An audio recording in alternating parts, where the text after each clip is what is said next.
We believe that every dog deserves a chance. Okay. Why would you make me cry?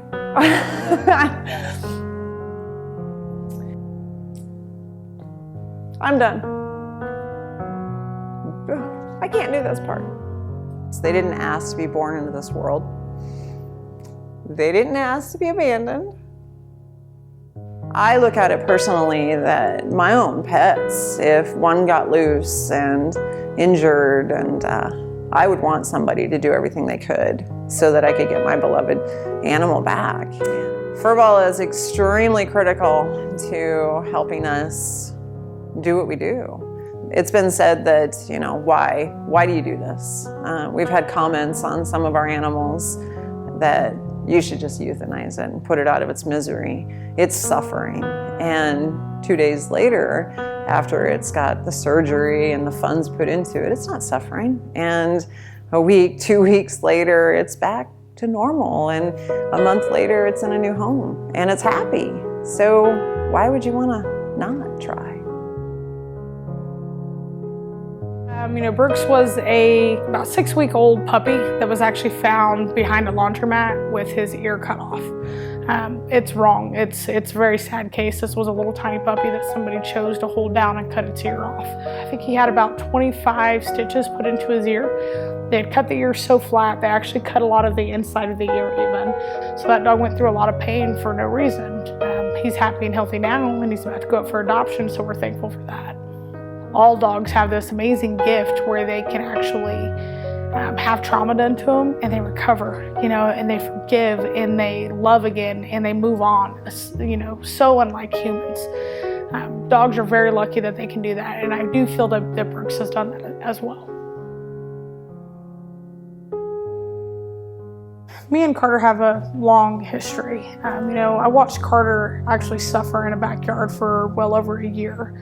And unfortunately, because they provided the minimum for the animal had a doghouse. The animal had water half the time and had food every time they'd actually went out and checked on it. Till one day there was a post made about some dogs in a backyard, and one of the dogs was dead. And I instantly recognized the back of this house. I knew exactly which house this was. So Carter, when we got him, I actually think he was about 37 pounds, and he should have been upward about a 70-pound dog. Heartworm positive, and he could not stand. I remember Brian Sigmund, the LT at the animal shelter, saying, "I need you to come look at this dog." And he took me back into that hall, and I take one look at Amy, I look at him, and I say, well, we make our choice right now. We pick this dog up, we get it to a vet, or he's gonna die. Carter lives a nice, happy, healthy life on a couch now, and he weighs about 70, I think he was about 73 pounds last time I seen him. To be able to give Carter that, for him to live 6 years in such a neglectful situation and be able to be the light at the end of his tunnel, that's what it's all about for me. And I know that's what it's all about for all of our volunteers and all the people that fight every single day for these dogs. If you just drive through the city and take the alleyways in certain areas, you'll see a lot of dogs living life 24/7 on a chain.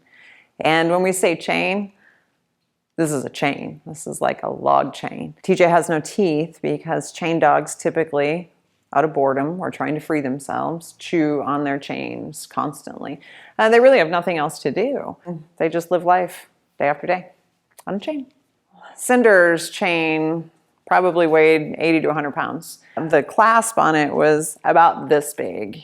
And Cinder's only a little 40-pound pitty. So imagine this hanging off of him with this huge tow truck chain or log chain. A lot of it's for conditioning because it builds the strength in their front for fighting. Cinder and TJ, Deli, that's what they call her now. Amazing dogs. They're loving. They just wanted free of the life that they were captive in. But they're dogs, just like any other dog. It'd be like taking your personal pet, putting it on a chain, throwing it in a backyard. How would your dog act? And what kind of love would he want? And I get there, and I clearly see that this dog has been in quite the dog fight. He's got damage from pretty much his shoulder all the way down. Both legs are definitely broken, and he is still licking my face. he is still being the sweetest dog ever. This amazing dog with broken leg and all is trying to stand. I mean, he's trying to stand up to get to us. Miller is now living a life not like too many pit bulls that I know. We actually made him our first prosthetic leg dog. He had never done it before, but Miller had such drive that even though these legs are broken, he was gonna walk. So we decided, you wanna walk, we're gonna make you walk again. So we amputated one leg. He's actually still going through fittings right now for his prosthetic. But at this point, Miller lives with a couple huskies who he plays on the floor with nonstop, loves them, plays with my cats, loves my kid, just loves everybody. He's just a great dog, and he deserved all the attention that he got. So Tesha's abuse case was one that lasted a long time. So the dog was actually sitting in a crate full of her urine and feces. It was actually burning her skin. She had urine burn, feces burn, and lack of food and hookworms. So she was dropping weight and her skin was being eaten alive by her own feces. But the dog now today is a very loving dog. She's an amazing dog, very happy, very loving, has a brother. You know, looking at Tesha, even when she was adopted, she wasn't gorgeous yet. And they took a chance on her and helped get her across that line and helped turn her into a beautiful dog. You know, we always tell people, see something, say something. And Speckles is one of those cases. I make contact and I say, this is what I've heard. I've heard you got an injured dog out here. Would you mind if I take a look at her? We start looking for her, can't find her. We eventually lift up a little bit of trash and she's actually buried herself beneath trash and is dying. She had given up. I took one look at her and I knew she had given up. She thought, this is it. I'm dying, I'm rotting away and I'm done. Every time I touch her, she flinches. She's unsure about it. But then I notice when I stop, she kind of nudges a little bit closer. So I can see that she's starting to understand during this car ride that I'm there to help her. She was able to keep most of her paw, which was a huge thing because we really felt that she was probably going to lose it and going to be a tripod dog and only have 3 legs. Now Speckles is no longer afraid of people. She loves people, wants to be with them every chance she gets. Whenever she sees you, she gives you her belly. She expects a good belly rub before you ask anything of her.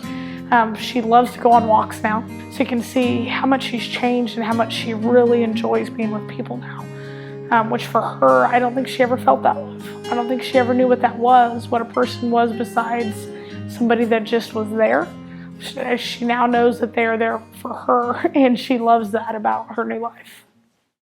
The way that I see it is that if enough people believe like me and are willing to put forth $1 here and $5 here and $10 here, and I say, this is what I need for this dog, and they give me the money, I'm gonna spend the money on the dog. And I think that a lot of people have that same state of mind that I do. You know, we all band together and $5 isn't much. It's easy to save a life that a normal person couldn't save. That's what rescue is about to me, is taking on the cases that other people are afraid of, taking on the cases that look horrible, you know, taking on the broken pit bull. You know, there's thousands and thousands of them. But people still help us do it. And the people in Wichita are donators, they back us up. So they obviously feel the same way. So we'll keep doing it, and there's not a dollar amount on any dog that comes through this rescue.